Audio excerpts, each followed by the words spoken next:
Assalamualaikum warahmatullahi wabarakatuh.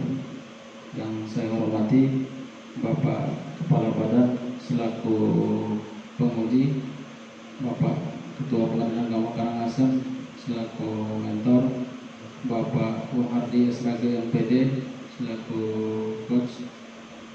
Mohon izin sebelum menyampaikan laporan implementasi aksi perubahan yang telah reform lakukan, kami memperkenalkan diri dulu. Nama saya Asri Nurinisha. Saya saat ini diamanahkan sebagai sekretaris pada Pengadilan Agama Karangasem, wilayah Pengadilan Tinggi Agama Mataram. Adapun judul laporan implementasi aksi kegiatan yang reformer telah susun dan lakukan adalah optimalisasi kinerja protokoler dan keamanan kantor melalui monitoring tamu dan keamanan secara elektronik taman di Pengadilan Agama Karangasem.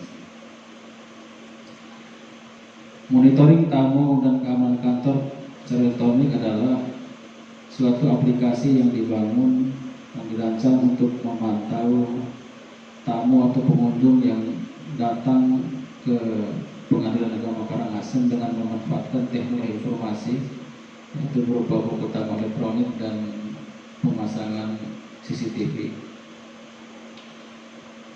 Yang menjadi latar belakang reformer mengangkat isu ini adalah karena pencatatan data tamu masih manual, pemantauan dan monitoring tamu masih dilakukan secara manual, sehingga perlu adanya suatu inovasi ke arah elektronik. Karena kita ini eranya era digital, sehingga kita harus menyesuaikan dengan era sekarang ini, yaitu menyesuaikan dengan era digital, itu berarti menggunakan aplikasi. Kondisi saat ini masih belum terpantaunya jumlah tamu atau pengunjung sidang. Yang kedua, tidak bisa membedakan antara tamu dengan para pihak yang berperkara maupun orang yang tidak mempunyai kepentingan di kantor Pengadilan Karangasem. Tamu kurang termonitor, agenda tamu masih manual dan sering salah penginputan atau penulisan oleh petugas. Dengan adanya implementasi aksi perubahan ini, kondisi yang diharapkan adalah terpantaunya jumlah tamu atau pengunjung sidang. Dua, mampu membedakan antara tamu dengan para pihak yang berperkara maupun orang yang tidak mempunyai kepentingan. Termonitornya tamu. Empat, pencatatan atau monitor tamu dan keamanan dapat dilakukan secara elektronik. Adapun tujuan yang ingin dicapai dalam implementasi aksi perubahan ini telah reformers susun, yaitu bagi menjadi 3 kelompok, yaitu tujuan jangka pendek, tujuan jangka menengah, dan tujuan jangka panjang. Untuk tujuan jangka pendek yang ingin dilakukan adalah membuat aplikasi buku tamu elektronik dan kartu pengenal atau ID card tamu atau pengunjung. Sedangkan untuk jangka menengah, yaitu pengembangan aplikasi buku tamu dengan menu monitoring oleh tingkat banding, gambarnya Pengadilan Tinggi Agama Mataram, dan terkoneksinya ke website Pengadilan Agama Karangasem. Sedangkan untuk tujuan jangka panjang, yaitu pemasangan CCTV yang terkoneksi ke handphone dan buku tamu elektronik. Dan dengan adanya kegiatan ini diharapkan atau manfaat yang akan diperoleh oleh peserta sendiri, yaitu dalam rangka meningkatkan kinerja di bidang keprotokoleran dan keamanan. Sedangkan untuk pimpinan atau kantor, dan manfaat dari adalah dalam rangka mempercepat atau mempermudah rekapitulasi data tamu yang dibutuhkan dalam periode tertentu. Yang kedua, dalam rangka pengawasan atau monitoring tamu yang ada yang berkunjung ke Pengadilan Agama Karangasem. Sedangkan untuk publik itu dalam rangka meningkatkan layanan kepada masyarakat untuk mencari keadilan. Dalam rangka untuk mensukseskan implementasi aksi perubahan yang telah reforma rencanakan, kami telah menyusun milestone ataupun tahapan kegiatan untuk jangka panjangnya ada 8 milestone atau 8 tahapan dengan 40 kegiatan, sedangkan jangka menengah ada 5 tahapan atau milestone dengan 27 kegiatan, sedangkan jangka panjang ada 2 tahapan dengan 5 kegiatan. Dari kegiatan yang telah direncanakan tersebut, secara umum untuk jangka pendek tersebut bahwa reforma telah menyelesaikan sesuai dengan target waktu yang diskedulkan. Dalam rangka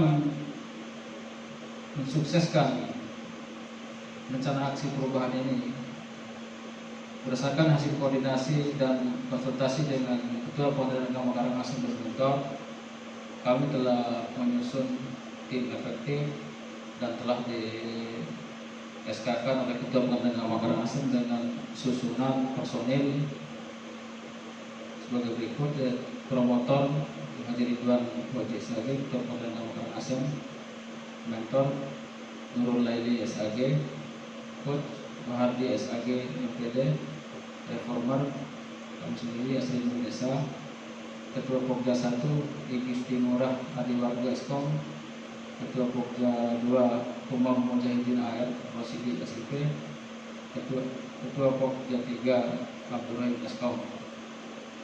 Untuk sekretaris tim itu Saudara Jihansa Esa. Dalam rangka untuk mendapatkan dukungan para stakeholder, reformer telah melakukan pendekatan dan mengidentifikasi para stakeholder yang punya kepentingan terhadap rencana aksi yang akan reformer lakukan.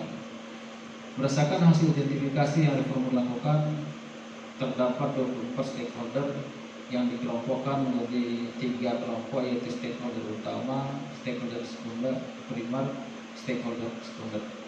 Stakeholder utama adalah Ketua Pengadilan Agama Karangasem, sedangkan yang masuk stakeholder primer yaitu hakim pengawas bidang, panitra, para panitra muda, para kasubag, PPK, PPSPM, bendahara, staf IT, resepsionis, satpam, dan PTT. Sedangkan yang masuk ke kelompok stakeholder sekunder itu Mahkamah Agung, Badan Peradilan Agama, Pengadilan Tinggi Agama Mataram, Pengadilan Agama sewilayah Ketia Mataram, instansi lain, dan masyarakat. Capaian implementasi aksi perubahan yang reformer lakukan, ya sebagaimana digambarkan dalam milestone tadi, yaitu ada 8 tahapan kegiatan, yaitu persetujuan pimpinan, pembentukan tim, tersusunnya rencana kerja atau time schedule, kesepakatan dan komitmen para stakeholder, kegiatan Pokja 1, kegiatan Pokja 2, kegiatan Pokja 3, monitoring atau memantau kegiatan masing-masing Pokja. 8 tahapan kegiatan ini telah reformer lakukan sesuai dengan schedule yang telah disusun, dan uji coba dari aplikasi buku tamu elektronik itu telah kami lakukan pada tanggal 22 dan 23 April 2020, dan secara efektif digunakan, dimanfaatkan mulai tanggal 27 April, sehingga saat ini aplikasi buku tamu elektronik dan kartu pengenal ID card pengunjung atau penonton telah dimanfaatkan, telah digunakan. Gambaran umum bahwa buku tamu elektronik ini ada 2 user, yaitu user untuk tamu pengunjung dan user admin. Untuk user tamu, untuk pengunjung simpel saja. Tamu itu cukup hanya masukkan identitas sesuai dengan yang diminta, itu secara garis besar tuh nama, alamat, nanti ada umur, nanti kepentingannya apa dan ketemu dengan siapa. Ya, setelah menginput data nanti ada lanjut proses untuk mengambil foto. Setelah mengambil foto nanti baru tamu pengunjung menyimpan. Kegiatan yang dilakukan oleh tamu pengunjung ini cukup singkat, ya tidak sampai dengan 5 menit, cukup waktu 2-3 menit sudah selesai untuk menginput datanya. Sedangkan untuk user admin ini ada 3 menu utama, yaitu ada menu untuk data tamu, pengelolaan data tamu, menu pengelolaan laporan, dan menu grafik laporan. Menu data tamu ini adalah nanti akan menampilkan data, bisa menampilkan data tamu dalam periode tertentu, per tanggal, per bulan, dan per tahun. Begitu juga dengan menu laporan. Ya, menu laporan itu ada bisa di print per tanggal, per bulan, dan per tahun sesuai dengan kebutuhan.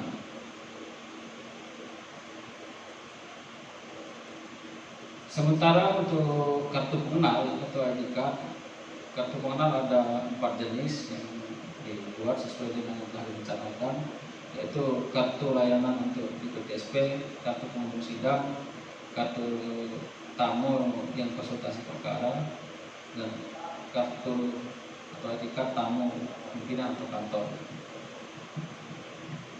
Ini kenapa ada 3 warna?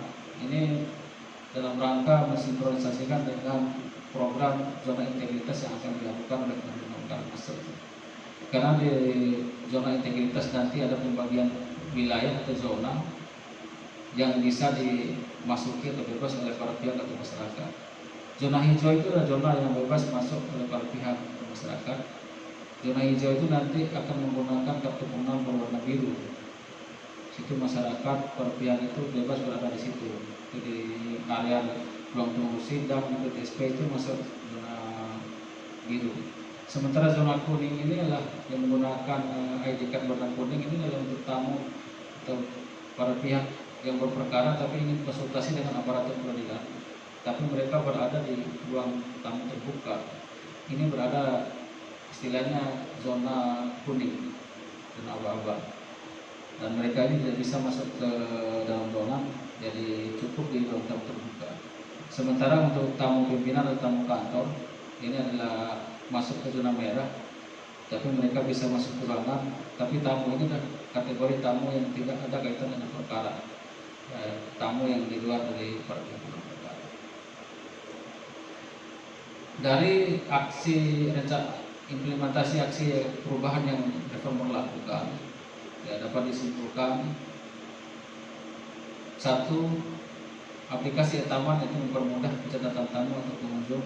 Yang kedua, mempermudah monitoring dan pemantauan tamu. Yang ketiga, mempermudah penyusunan laporan keadaan tamu dalam periode tertentu. Adapun rekomendasi yang reformer dapat sampaikan dalam agenda kegiatan ini, yang pertama adalah agar aplikasi yang dibuat dapat dimanfaatkan secara kontinu. Yang kedua, pimpinan dan stakeholder agar mendukung rencana tindak lanjut jangka menengah dan jangka panjang yang akan dilakukan oleh reforma ke depan. Dan yang ketiga, mohon agar Pusdiklat Mahkamah Agung membuat laporan lebih awal dan seragam sehingga tidak ada kebingungan dari reformer dalam menyusun laporan. Mungkin demikian yang dapat kami sampaikan. Lebih dan kurangnya kami mohon maaf. Assalamualaikum warahmatullahi wabarakatuh.